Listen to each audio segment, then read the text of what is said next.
Time is 12 o'clock, and here's the midday news. First, the top stories. Governor Muson to sign death warrant of condemned prisoners in Ogun State. House of Representatives considers bill to create reserve army to tackle insecurity. Niger Delta leaders give presidency November 1 deadline to meet demands. 23 people killed, 5 others missing in flood in Gombe State. Nigeria considers suspending oil production over high production cost. Trial of 500 suspected plotters of June 2016 coup plot begins in Turkey. Trump's top media aide fired in less than 10 days on the job. I am Tobi Joseph, bringing you the news in details shortly. The state government says it will begin considering the approval of the execution of some of the convicts on death row in prison informations in the state. The approval empowers Governor Bukila Muson to sign the death warrants of prisoners on death row who committed heinous crimes and leading to loss of lives. The Justice Commissioner, Dr. Lumide Ayeni, announced the decision to newsmen after the weekly meeting of the State Executive Council at the Governor's office, Okemoso Abeokuta.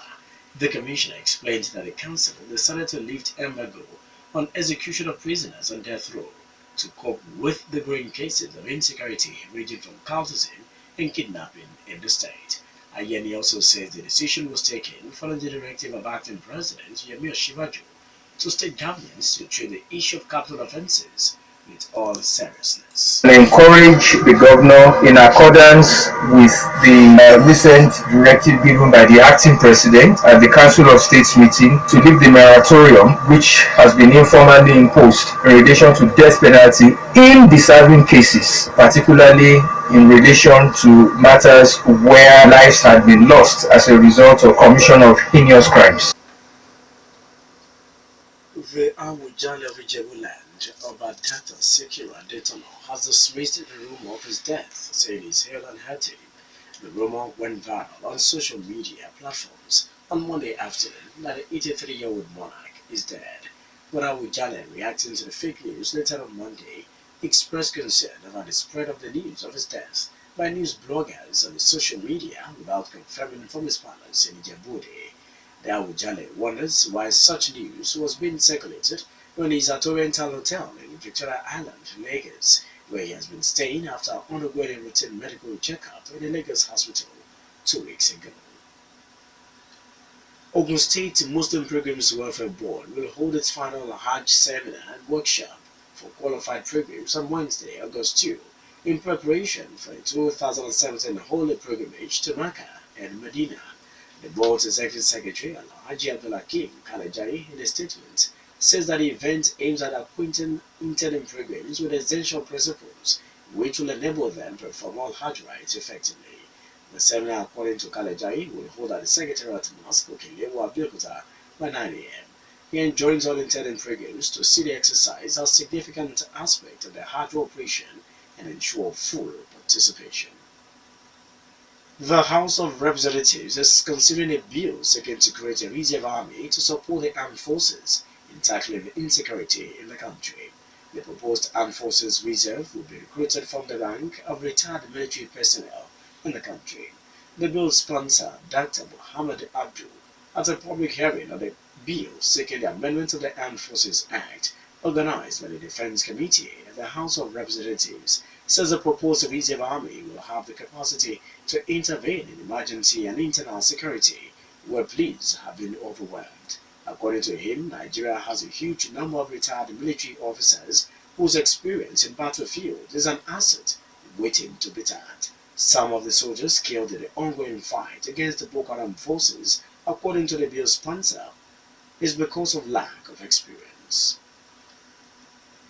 Deputy Senate President Ike Ekweremadu has assured Nigerians that the Senate will revisit the clauses rejected in the amended 1999 Constitution last week by the National Assembly.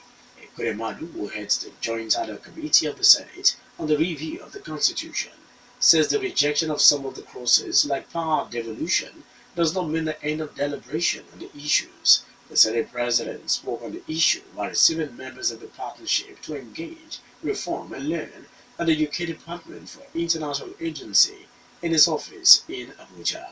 He told the visitors of his optimism that the clauses rejected still stand a chance of being passed by the Senate when the senators return from their ongoing vacation. For instance, he explains that the Constitutional Review Committee moved some items like power from the exclusive list to the concurrent list of the Constitution to fast-track development of infrastructure. Ekwemadu, however, says power devolution still requires further consultations and understanding of the issues involved in it. Top leaders of the Niger Delta region under the auspice of Pan-Niger Delta Forum have given the presidency a November 1st, 2017 deadline to kickstart negotiations to address the demand of the region.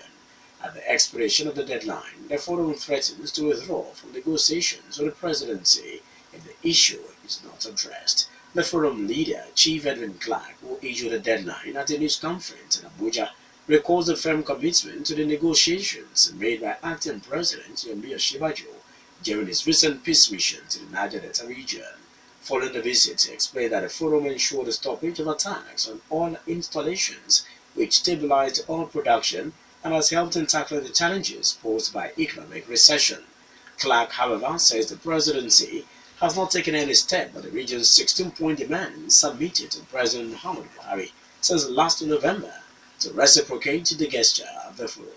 Failure of the presidency to open negotiations on the demands, according to Clark, had put the forum leaders under pressure from different groups in the Niger Delta region. Two officers of the Nigeria Customs Service have been shot dead by gunmen in Katsina State.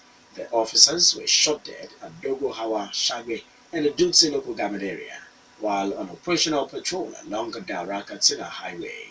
Spokesman of the State Customs Command, Theophilus Duria, identified the slain officers as Babandi Nuruddin and Medama Yabo. He says it could not be ascertained immediately who the killers were and the motives. 20 people have died in a flood that ravaged Gombe State between June and July this year. 5 others, according to the Director of State Emergency Management Agency, Malam Mohammed Garba, are also missing. Garba says that 21 houses were destroyed in the flood. The flood, according to him, also washed away 119 farmland at Daro Baba, Daro May, and Daro Sani in the Katungo local government area of the state. You're still listening to the Midday News on Rock City 101.9 FM.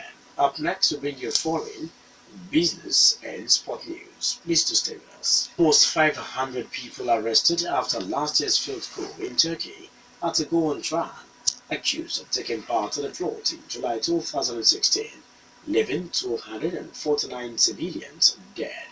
The trial sentence around the Akinci area air base, which the government alleges was the plotters' headquarters. Defendants will appear in a purpose-built courtroom outside the capital, Ankara, facing charges from attempting to assassinate the president to murder. In the aftermath of the botched attempt, thousands of people have been arrested, many suspected of having links to Fethullah Gulen, a cleric living in exile in the US. Mr. Gulen, the chief suspect in the case, is among those being tried, albeit in absentia, but he has denied the charges.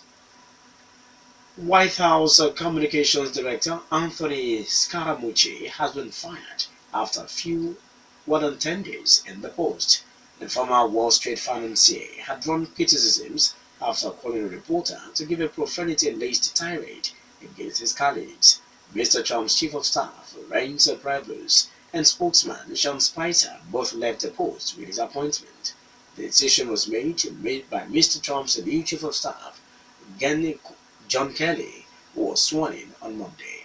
The president was also unhappy with Mr. Scaramucci's performance, the White House confirmed. Presidency says Nigeria will suspend the production of crude oil if the cost of producing it in the country is not reduced. At the moment, Petroleum Resources Minister of State, Ibe Kachiko, explains that Nigeria's cost of producing crude oil is abnormally high, while other oil-producing countries have reduced their cost. Kachiko, speaking in Lagos at the Nigerian Annual International Conference and Exhibition, said that it now costs $27 to produce a barrel of crude oil in Nigeria, against $9 in Saudi Arabia and other Arab nations. Most of the oil production in Nigeria is through a joint venture between multinationals and Nigerian National Petroleum Corporation (NNPC). The minister explains that except the oil companies in Nigeria reduce the cost of producing crude oil, it is better to leave the crude oil in the ground, and there will be no margin for Nigeria. Finally, in the media news, sport news.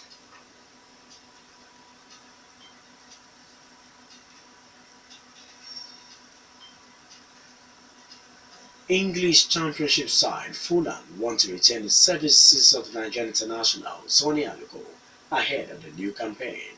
The cottagers have confirmed that they have already rejected multiple bids for the striker from an unnamed club. Fulham head coach Slavisha Djokanovic wants the 28-year-old marksman to stay with the club as they prepare for the 2017 and 18 season. The club told the same radio station that Aluko's contract will be extended. Aluko, who netted only 9 goals in 50 appearances for the Cottagers last season, is an important player for Djokovic's side. That was the media news, and just before we go, the major stories once again. Amusun to sign warrants of prisoners on death row in Ogun State. House of Representatives considers bill to create a reserve army to tackle insecurity. Niger Delta leaders give presidency November 1 deadline to meet demands. 23 people killed, 5 others missing in a flood in Gombe State. Nigeria considers suspending oil production over high production cost. On the foreign scene, we told you that trial of 500 suspected plotters of June 2016 coup has begun in Turkey. Trump's top media aide has been fired in less than 10 days on the job.